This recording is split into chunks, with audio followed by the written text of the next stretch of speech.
Hi guys, welcome back to Tara Makes Up. I hope you've all been really well. Today I thought I would do a video about how I became a makeup artist and how to become a makeup artist. I figured the best way to do this was to kind of break it down into sections, and I'm just going to talk a little bit about kind of how I started, different ways of getting into it, and kind of focusing on different elements of the industry. So I'm going to start with my story and how I got into being a makeup artist. For me, my earliest memory was watching I think it was my mum's friend do my grandma's makeup for my dad's birthday. And I just remember thinking, I really want to do that, and I want that to be, the idea of that being a job was really new to me. And then Kevin Aucoin had these amazing books. If you haven't seen his work, guys, go check him out because he is a makeup artist. You must know about him. And he had a book called Face Forward that my mum got for Christmas one year, and then that was it. I was just sold on the idea that this could be a job. So this became my dream, and I think everything I did from kind of the age of 14 to now has been about achieving that dream and working towards achieving that dream. And so my sister, bless her, she was my first muse. Friends, family, I just used to grab them and practice at every opportunity. And the first thing I did once I was old enough was I went to college to study a makeup course, and that was back in Leicester, near from where my hometown is. And I studied, I think it was called Artistic Makeup and Special Effects at the time, and you had to do both. So it kind of gave me a background in both. I learned a lot of kind of the basic techniques, and from there I knew that kind of to be a professional makeup artist, especially more in kind of fashion editorial, working with artists, which is what I wanted to do, I knew I'd have to move to London really, or a kind of major city where that work was. You know, as a makeup artist you have to go to where the work is. So I think if you want to be kind of like a bridal makeup artist, or maybe a body painter, or work in TV and film, you don't necessarily have to be in London. But I think if you're going to do kind of fashion editorial and artists, a lot of the work is either in kind of London, New York, Milan, Paris, LA, Sydney a little bit as well. I mean, there's different places. Obviously you travel a lot to different places anyway, but you need to kind of be in like a core city where that work is, and a lot of the magazine publishing houses are based there. If ever I have meetings, they're normally in London. So I knew I had to move to London, and I went to the London College of Fashion and I did a 2-year course just in fashion editorial. And what I found with this was that was really inspiring was that we'd already kind of we were focusing on making our techniques even better, but actually as well what we were doing was learning about art and learning how to be inspired, and this idea of kind of like a starting point with makeup. I mean, if you look at a story, a makeup story in a magazine, and by story that's something that's kind of, if it's a fashion story it might be 8 pages, so you have kind of your 2 pages, you have the start of the story, and generally fashion, you know, is telling a story. That's what it's doing, and that's what I love about it. So we kind of learned the idea of how you create a story, you know, where's that idea coming from, and collaboration I think was really important. So once I moved to London as well, I started to meet like-minded people, and I think London in itself really inspired me. It's just such an amazing city. You can never be bored here, and even though I'm from the countryside, I am a city girl through and through. So after I studied at college and being in London again, I was going to museums, I was kind of looking at art galleries and getting really inspired, trying to find, you know, my style as well and just perfecting my technique. I then went into assisting. So assisting is where you go and shadow another makeup artist. Often at the beginning, you know, you're just washing brushes, making tea, but it's being enthusiastic and committed and turning up, you know, being punctual. All these kind of things are really important when you want to become a makeup artist. And, you know, it's almost like private lessons. You're almost learning from that person, and I think it's really good to assist different people, so that you kind of see how different people work, and it will help you find your own style as well, and how you like to work.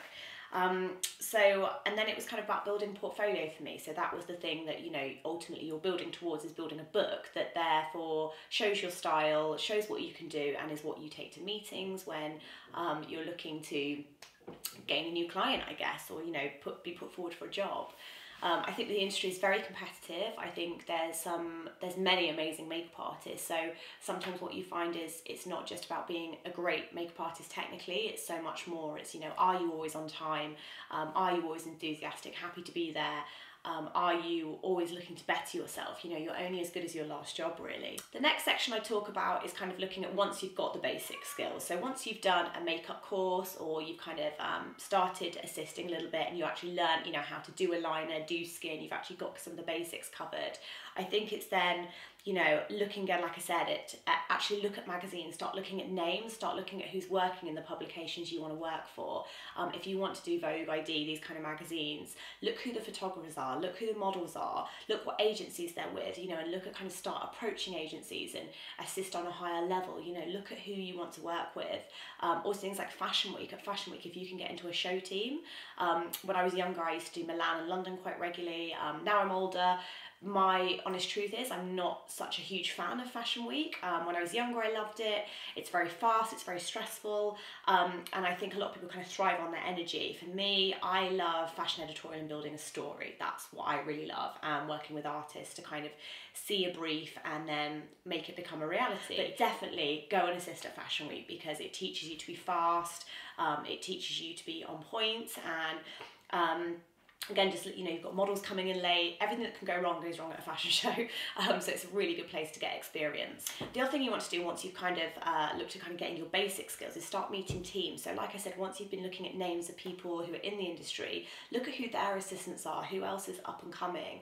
You know, start working together at the weekends or when you're not working, and do what's called testing. So testing is images where you're not necessarily going to use them. They might go to a magazine, they might not, but generally it's a beautiful story that you create where no one's getting paid, but it helps build your book. So, you know, you'll collaborate, say, a photographer, a stylist, a hair artist, a makeup artist, a model. It might even be set design, depending on what's happening, but generally all these things come together and you start making bodies of work. So the next thing I want to talk about is etiquette, and I think that is something that is really hard to teach. I've touched on it on kind of previous sections in this video, but I think if you can, again, be kind of taking note of how people act and behave on a shoot, and it's not just about being courteous, you know, it's things like punctuality, enthusiasm, you know, it's your attitude on a shoot as well as how you respect other people.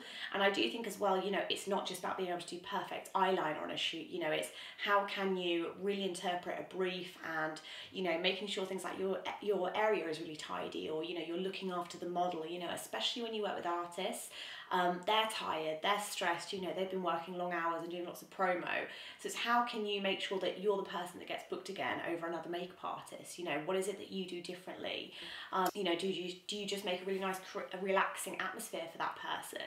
And I think same with when you're assisting as well. You know, the person you're assisting is you're trying to help them do their job the best they can, and, you know, make their area nice and clean and tidy. You know, pack their bags amazingly well. Even things like, you know, palettes. I remember when I was assistant, I used to clean the palettes down, so you take the brush hairs out, and these things might all sound really pedantic, but it's how far, you know, you're willing to go to make that person's life easier and make them perform better. So the etiquette side of things is something I do think you kind of learn on a shoot, and I think it's very hard to be taught. Having said that, Val Garland actually has started an amazing online makeup course called Mastered, and it will be with Val. Again, it's online, so it's brilliant, because obviously to have Val Garland actually be teaching you in person, she's kind of the busiest, one of the most successful makeup artists in the industry. I've definitely been hugely inspired by her. So she actually has a course at the minute. I'll pop all the links below and everything so you guys can check that out, and you have to apply. And she's aiming the course at more kind of people that are already in industry. So I think there's been a lot of professional makeup artists already applying who want to further their career. And I think what's really, really clever about this course is if you do want to do especially high fashion, you know, shows, editorial, that kind of thing, she really touches on kind of the beginning of a story, so her brief, and how she sees that reality come about in an image or a runway. It's very industry focused, and again, the kind of lessons online will be with Val, so there'll be videos you watch where she's kind of going through her kit, and then again how she prepares for a show or a shoot, and you're getting, you know, first-hand experience from, you know, one of the highest level industry professionals. So I think that's a really exciting thing, and that's what I like now, how the internet is changing, like with YouTube, you know, it's changing how people learn, but I think, you know, for those etiquette things, that's such an important part of it, and how you go from being a good makeup artist to a great makeup artist.